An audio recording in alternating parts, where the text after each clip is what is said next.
Welcome, welcome, my friends, to this very quick introduction to the course my awesome buddy Roy and I have put together for you. Roy, how you doing?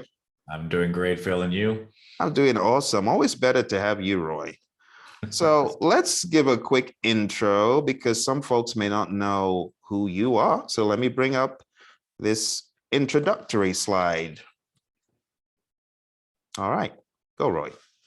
That's me. So, as the slide says, I've got about 30 years of IT experience, and I've, in a number of different industries in finance, insurance, pretty much all over the place.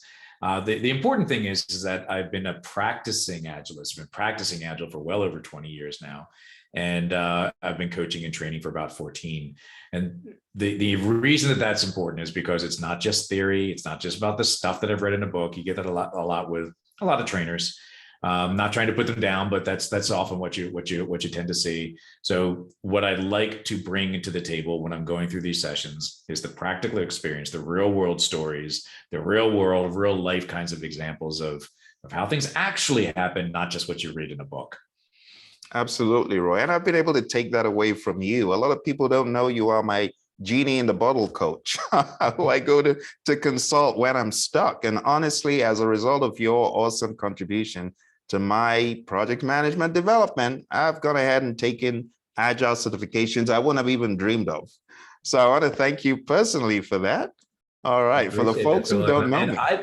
And I've also been so happy about your journey coming from the traditional approach, and you have just so greatly adopted the Agile practices to go with it. So thank you, Roy. Thank you. You gave me the Kool-Aid. I drank it. That's what happened. I drank the Kool-Aid. So I've been in project management for a while. I'm not going to date myself here, but I've been going on 5 Pmbok guide editions. You know, I got certified in 2005, and along my journey, I was fortunate to meet Roy and got more and more into the world of Agile. And getting more and more into the world of Agile, it's only proven to me that we need more Agile aficionados. We need more people who are standing up for Agile and not just going down the predictive route, but people who are even bringing both worlds together like Roy and I have for so many companies. And we don't want to go on and on, but Roy, we have a common client, the Air Force, and you've done some great training for them, and they're embracing the idea of agility, aren't they? Yeah, they really are, and it's really good to see it. You know, not just because I'm a taxpayer and I'd like to see them save some money and things like that, but the ability for our government to do things faster, our Air Force, Department of Defense to be able to do things faster, more reliably, higher quality, things like that, and spend some less money along the way. They're just embracing a much better culture, and it's great to see this happen. Absolutely, Roy. And it's home and abroad because the Air Force took me out to Mildenhall in the UK, still in a bid to equip the men and women with better ideas of managing projects. And most recently, we know that this book, which the PMI have come out with, the Pmbok Guide 7th edition, it does a blending of agile and predictive, and it meets somewhere in the middle. And that's why Roy and I have called this hybrid. It's a hybrid project management lens. You know, Roy, what's that thing you say some companies do? They say my agile is better than yours. Oh, you hear it all the time. And, that's just so silly. It's about bringing common sense, the right practice, the right skills to the right situation. It's not about the process, is it? It's not about the process.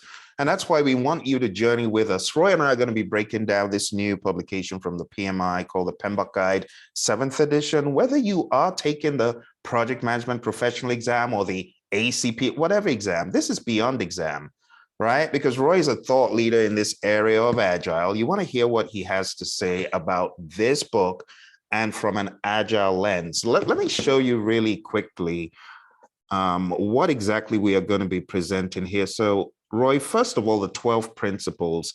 This seems like PMI's attempt of sensitizing people to the human elements and the idea of value over deliverable and benefits and outcome, right? Yeah, absolutely. And I'm very happy to see them doing this. I encourage them to steal things from the Agile community. That's fantastic, right? Because it's starting to blend, and it stops becoming the us versus them. The really positive thing here is they're embracing the human aspect of building work, building products and services. And previously, PMI and traditional approaches were very much to-do lists and task lists and artifacts and follow this process and you're going to be golden. And they've realized that over time, with the proliferation of agile concepts, it's more about the human beings. Satisfy the human, keep people happy. They're going to build better things for you. So it has to be part of your organization and your process. Don't ignore the human. Don't ignore the human. Now, Roy, let's talk about this concept, which you and I have taught very recently to a particular firm in the engineering space. And one of the things that you immediately said is, this is a good shift away from just deliverable focus, because the key word is a system for value delivery, not product delivery, not deliverable, but value delivery. And it's got value written all over it. So what are your impressions about this? Yeah, so this is also a fantastic move. They're moving away from the project concept. There's still projects. I'm not saying we get away from it entirely, but it's more about doing the right thing at the right time. So if you can get value from something from project A, and then you can shift over to value from something from project B, you don't have to finish project A in order to get value from project B. You can shift priorities and you're focusing 100% on the value to your customers. And that is a dramatic shift and a very positive shift. Think about it organizationally. If you're focusing on value rather than projects, your customers are going to be happy, your returns are going to be better, and your feedback is going to be better along the way. I love that, Roy. And, you've given us some really great definitions in the past. And, I want to bring up Roy's alphabet soup here. Some people wonder, what is Roy's alphabet soup? So I'm going to ask Roy to give us a breakdown of these. So we have MVP, we have MMP, and we have MMF. So Roy, people who are hearing about these acronyms are like, okay, how do I incorporate the idea about MMP and MVP into an image like this? So let's start with MVP. What does that mean?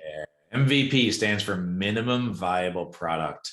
And this could be a very foreign concept for folks that are used to the traditional approaches where you have to deliver everything in order to consider the work finished. Well, we take a different approach. MVP is the minimum amount of stuff you can produce. The goal always in an agile environment, and it should be for any environment, that you are focusing on the outcomes rather than the output. If you can deliver a viable product, a viable solution to make your customers happy with a very small amount of functionality, a very small amount of work, isn't that better than spending months and months or years and years producing everything you could possibly think of, only to find out you have unhappy customers? Right? Or worse, you've missed market opportunity, right? Now you've developed a whole bunch of stuff, spent a lot of money, and you've got nothing to show for it, right? None of that's good. Not good. Not good. What about MMP, number 2? And MMP is a similar construct, and most organizations get MVP and MMP a little bit confused.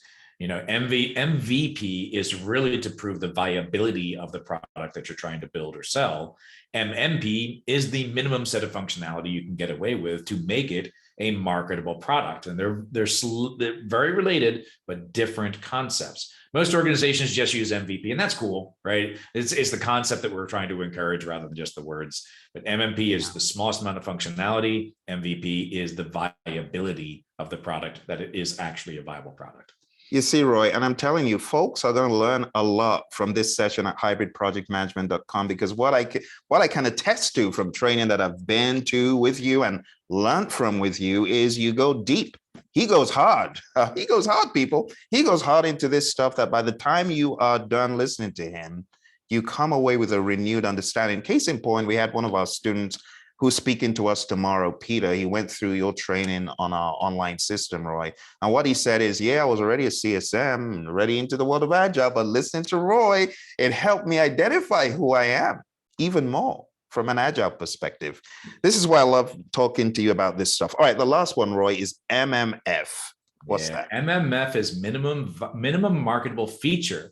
So another slight variation, again, alphabet soup, as you said, Phil. It's another variation of this. It's the smallest amount of feature or functionality that you can get away with to ship to your customers. You might want to consider it this way, that MMP is about perhaps your initial product offering. MMF is the additions to that product offering. So it's just smaller chunks of functionality. Again, the emphasis, the same word in every single one of those acronyms, is minimal. Right? The minimum amount of stuff that you can get away with to get some value out of it. And that's a key concept in an agile environment. Gotcha, Roy. All right. Well, before we round up, let's just very quickly show our friends what exactly we're going to be covering. Because I know folks are like, okay, are you just doing the 12 principles? No, Roy and I, we're going to be covering everything. We're going to be commenting on everything from the shift from the 6th to the 7th, standards plus, all that information. And then we're going to be going into every chapter, the introduction, the system for value delivery, which we just covered. And then we're going into part 2, which goes into beyond the principles, everything about structuring of the Pmbok guide, the relationship between the guide and the standard for project management, changes to the Pmbok guide, and these performance domains, which you might have heard me talk about in previous episodes, but we're talking about all of these domains. So we're not pulling any punches. This is going to be a 4-week program where we cover every single aspect. We're going to talk about tailoring. Roy's going to break down tailoring from an agile lens, from a hybrid lens for you, from a predictive lens. I'll jump in there and do that as well. And then we're going into the models, methods, and artifacts. And we're going to be teaching you how we can cope with the absence of so many artifacts in the world of Agile. Some people, they think Agile is a scam, Roy, because they're like, how can you only Utter do chaos. Yeah, how come you only have 2 or 3 artifacts or however many you said you do? What's your answer to that, Roy? That's because that's all you need. It's just that simple. Why do more stuff than you need to do, right? Keep it easy. Absolutely. All right, my friends. Well, thank you, Roy. And you folks know what to do. It's hybridprojectmanagement.com. Roy and I look forward to seeing you. It's coming up soon, and there's a ridiculous offer going on right now. Don't want to miss it. So go there, sign up. We'll see you soon. From me, it's bye. And from Roy, Stay safe.